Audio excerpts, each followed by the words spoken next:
Dari sekian pengalaman misteri, pengalaman yang saya tulis kali ini adalah pengalaman misteri saat touring dengan seorang kawan dari Purwodadi, Grobogan, Jawa Tengah sekitar 3 tahun yang lalu.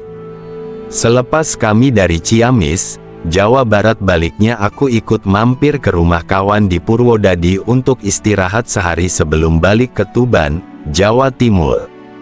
Keesokan harinya selepas asar dengan mengendarai motor masing-masing dia mengantarku sampai Beledukku sekalian untuk menemaniku untuk mengambil gambar di objek wisata itu dan sekedar menikmati es kelapa muda yang memang banyak dijual di situ.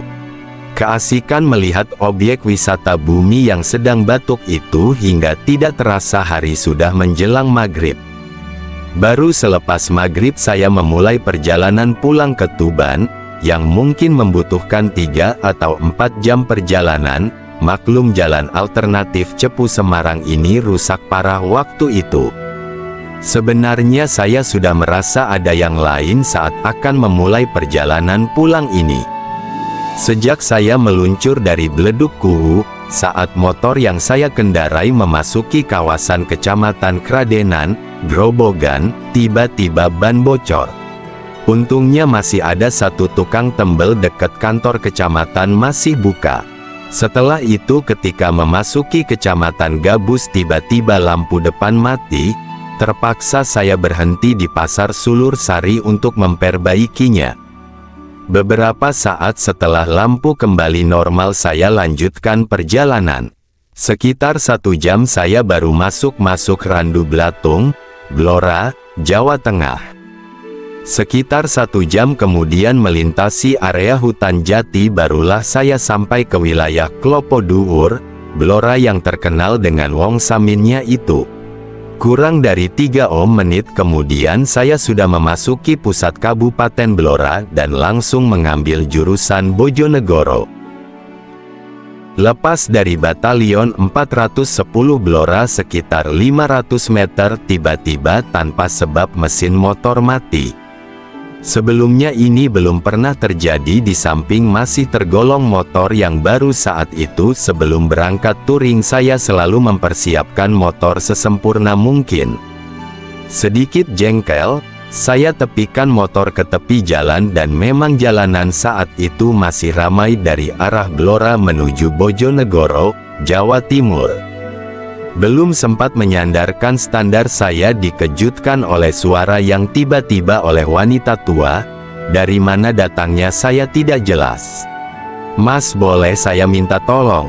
kata wanita tua itu. Saya menoleh ke arah lelaki tua itu yang menyapaku itu. "Apa yang bisa saya bantu, Mbah?" jawabku. "Saya boleh menumpang sampai di Bogorjo, mau naik ojek sya tidak ada uang, Nak," kata nenek tua itu bernada melas. "Oh monggo Mbah, kebetulan nanti saya lewat situ. Tapi sabar dulu ya Mbah, motor saya agak rewel, saya akan cek dulu mesinnya sebentar."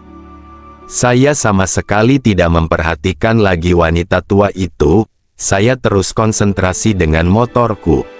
Setelah mengecek kondisi mesin, ternyata tidak ada sedikit masalah apapun terhadap mesin motorku.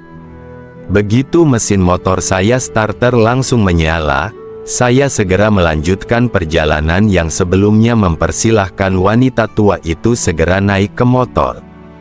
"Pegangan ya Mbah," sambil aku lajukan motor. Namun kali ini saya hanya melajukan motor dengan kecepatan standar, karena membonceng seorang wanita tua lagi. Waktu tertunda lagi 1 jam lagi untuk sampai ke rumah. Bau wangi dari wanita tua itu sebenarnya yang membuat risih.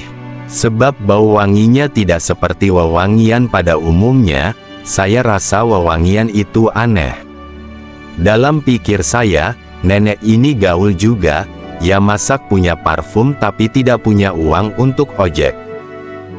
Namun, aku tidak mempedulikannya.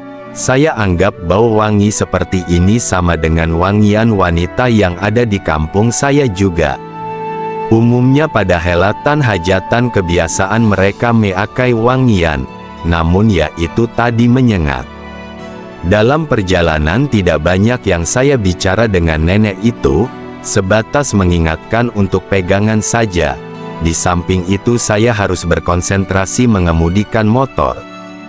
Ketika memasuki Kecamatan Bogorejo, Blora saya mencoba bertanya pada wanita tua itu.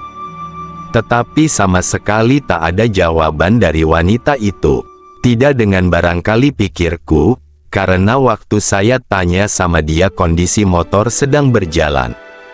Sampai di dekat pasar Bogorejo saya bertanya lagi pada wanita itu.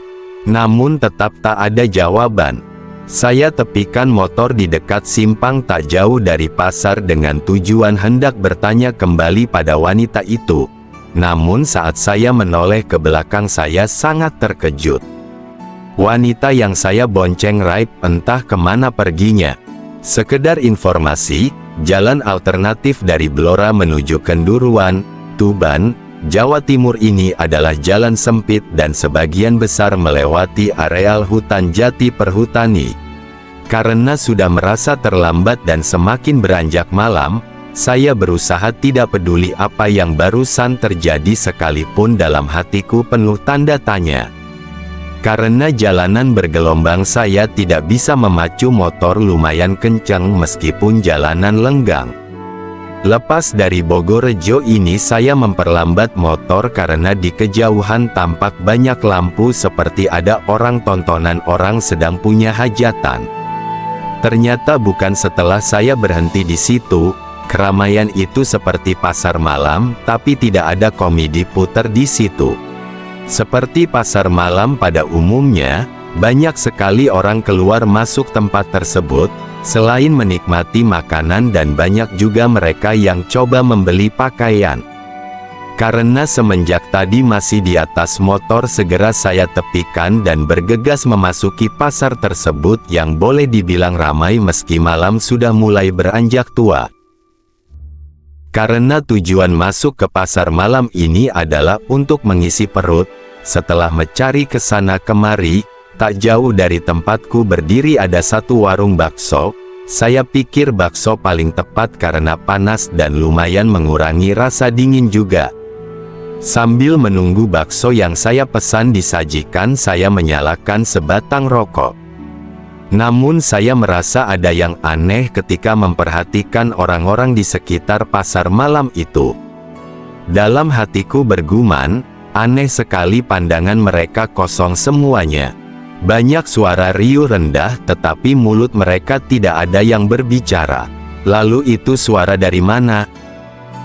Biasanya orang di desa selalu bertegur sapa sekalipun mereka tidak saling kenal. Dan kali ini bulu kudukku mulai meremang. Namun saya berusaha tetap tenang, karena saya menganggap itu adalah angin yang berhembus perlahan. Sekalipun pasar malam tersebut hanya diterangi dengan cahaya lampu-lampu Petromax, namun suasananya terang dan ramai.